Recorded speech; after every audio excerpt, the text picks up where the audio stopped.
Q, so what happened when you were kind of getting ready to leave? Well, okay, there was never an issue with the group. We always had issues with just the business. We always wanted our business to be on point. So we just were disagreeing on some of the things as far as like the business, as far as like getting our business in order so that we could be in the same page. So at the time, I guess we were the TV show, you know, the cameras and, you know, the reality TV show, how they need ratings and things like that. That kind of took over the point of what we were trying to make was, you know, just having the business right. So the group was fine. We're cool. As you can see, we're still together and we're still making music. So we were good. It's just the business part of it. Yeah. Okay. I mean, you guys have said that the making the band contracts were garbage, but it was part. 100%. Garbage. 100%. So just garbage. No disrespect. It just was what it was. Yeah, and then it's not like you have a chance. Like I've been doing this business. I've been in this business for a long time, and it's different when you got a contract that you cannot take to your lawyer. You cannot have a red line. You cannot negotiate, and you know a contract is always in the favor of the person giving it. So sign this contract or don't come. It's one of those situations where if you don't do it, then the next guy in line gonna do it. Right. So you got to figure it out from there. And I think what we took on is the mission to be able to be like, all right, cool. We see what this is, but we got to know what that next dollar is because this is gonna do something for us that we probably couldn't do by ourselves. So if we take this, then we know what we got to do. And the work is a little bit harder, but you know we get there. Oh, we gotta sell. We made it. Sell these damn records. Right. We got to hit on this tour. We got to work. So it's different ways to milk a cow. yeah, you know. Yeah. So we just got to it. So we felt real good about number one show, but we didn't feel real good because we knew other people had number one shows, like Yeah. other TV shows, number one and stats. they was getting a whole lot of money, and we wasn't getting that A money. whole bunch of ones. And we wanted that. So we had a different grind. So the grind was a little bit different. I think the biggest thing for us was getting out there on the road and really, you know, getting in front of the fans and then collecting that money. You know what I mean? Because that was the you know the balance to that. We was blessed to have more than one season like everybody else, so we got to make more money based off of every season. We made more money. And then You know what I'm saying? the contract changed too throughout the process, but the initial contract, That's right, yeah. I mean, it was due to them. Yeah. Okay, so We sold records, which allowed us to go back in and renegotiate everything. Yeah. okay, so let's just put it in perspective here. So, you know, and a lot of times these contracts with unknown artists that you have to break are usually almost always bad because 90% of these albums come out and end up just losing money. Right. Right? Yeah. So, but you guys didn't. You guys went platinum. So just to put it in perspective, 5 members, platinum album, how much money did each member see after all the dust settled? About $15. From that platinum album. It's cool though. About $15 is cool though, man. You know, You talking album or you talking Album or tour? like tour? Album. First album? about $15. About $15. 15? We still doing that? Not discussable. But we did make money. But We it made wasn't money, that. yeah, but it definitely wasn't from the album. We were moving around a lot, man. We never sat still. We made sure we made our money regardless of that. Yeah. Once the band was put together, the album was done, we hit the ground like running. Yeah. Like I always say, I spent more time with these guys for about 3 years. 3-4 years. Like 3 or 4 years. Like I saw these guys more than I saw my own family at one point. That's how much we were working. Cause like, you know, it had to kind of like, you know, compensate. We had to compensate. Yeah, we had to compensate for, you know, our situation. We was on the road, man. Trust me, we was on the road. We was everywhere. Yeah. Sometimes 2 shows a night, 2 different cities. Yeah. We was getting busy though, you know what I mean? And we had to, and it worked out in our favor. Okay, so the tour money was great, right? Great. This was before the 360 deals. And Right. Yeah. So the label wasn't getting the tour money. No, exactly. But from what I'm hearing, essentially, over 1 million copies of this album got sold. So you're talking about $15 million gross. Yeah. Wow. And you guys essentially got I didn't nothing make a out phone of it. call to somebody. Yeah. No, 100%. I mean, that's the harsh reality. That's the harsh reality of it. You know what I mean? Yeah. But you gotta think about it. I mean, yeah. Ain't no other way to put Somebody that, get you me know? on the phone right now with somebody. No, see, I can tell you what. It happened. But I always like to gotta speak of the blessing, the blessing out of Man, everything. no, Man. yeah, No, it let me happened. tell you something, man. I think he has trumped this.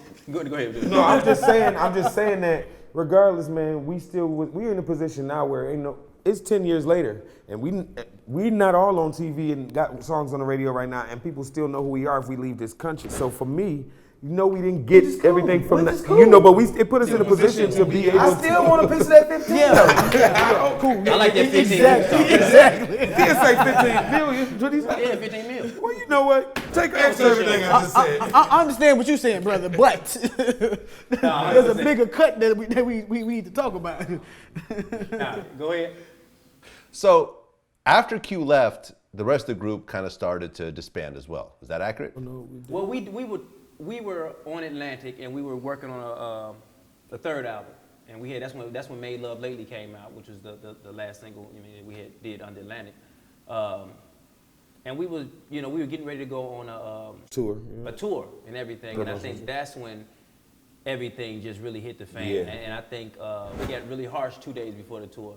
That's when just a couple more disagreements came into the business, and it was about business as well, and from there it just went left, and then we just had to figure it out from there. And then we picked up a few more times afterwards, coming back together. We did the return like 2 years ago, and then this time it was just easy. We always know how to get back on the road and make the money. So. Right. Yo, man, I feel weak as hell, man. I just got sad talking about that. That's one thing we can all collectively say we know how to do. Yeah. We know how to pick up the phone, make the phone calls, and be like, all right, let's go back on the road and grab some. Let's do what we do. Okay.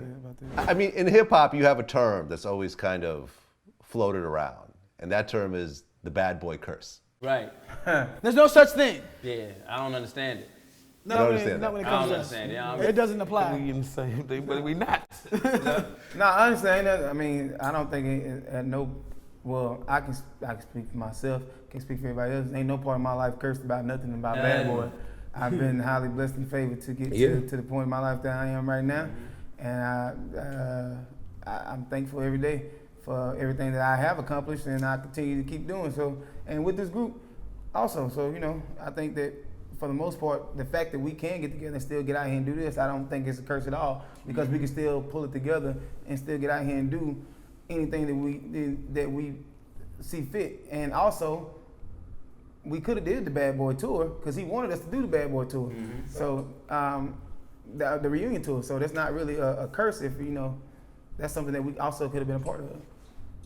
Okay, because you guys weren't part of the reunion at all. Nah, we wasn't even doing. We were doing our separate things at the time, and just kept it moving from that. And then we always knew that we would be coming back to do this. And we didn't want to taint this situation with that situation. We wanted to come and make this here fresh for us and make it about us. Okay, now, but Brian, you actually called out Diddy about not being Now, part of it. see, I didn't call him out. Let's just say that I did not call him out. Now, Wait a minute. see, my words were taking out Content. Yes. Let me pull this up. I just asked a simple question. And read it verbatim.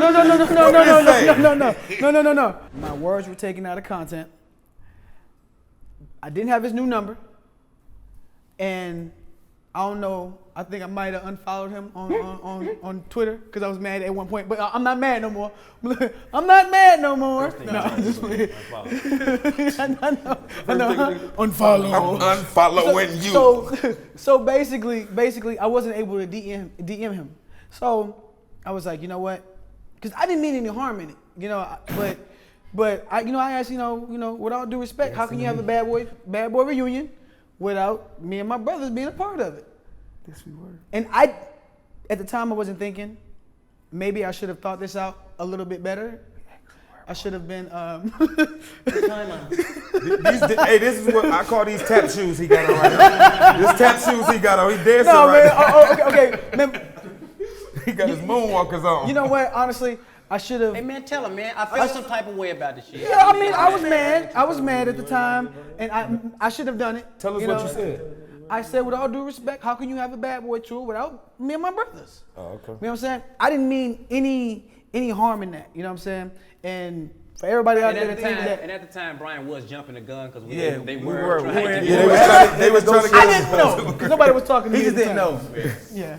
So. Okay, so I'm they were trying sorry. to get you on the tour. Did he? Yeah, Sorry. we were actually in negotiations to come on the tour, but he just didn't know about it at that So he point. jumped the gun. So he jumped the gun and said some stuff that he wasn't supposed to say, and then it just. So basically, you guys are saying it was your fault? No, it was your fault. It was your fault? Just please take it off me. Okay, so after Brian hit Twitter, you guys never joined the tour. No, we didn't. But then, but directly after that, that's when we started to plan. We started to plan this because we knew our 10-year was coming up. Did you guys maintain a relationship with Puffy afterwards? Yeah, That's the homie. Yeah, That's the homie. most definitely. He came out, and once the Bad Boy tour came out to, well, when it came to Charlotte, I know I went out and then we hung out. We had a good time. Yeah, every time we I in the hung same out place. with the whole Came to Bad Boy, Houston, the whole I Bad hung Boy out too. family. So it was just it was a good time for me. Like, Okay. They came out to Houston, like, he took care of me and everybody. Okay, because how many albums did you guys come out with on Bad Boy? 2. 2.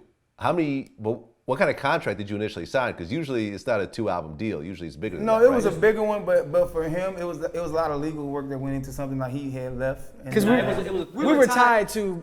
It was a 3. It was a 3 We started year, with yeah. 3. But through the process, when I was telling you, we started our third album was going to be with Atlantic because Diddy had went to Interscope. Yeah. So in the third album is when everything fell apart with the group. You know what I'm saying? So yeah, that's how that ended up happening.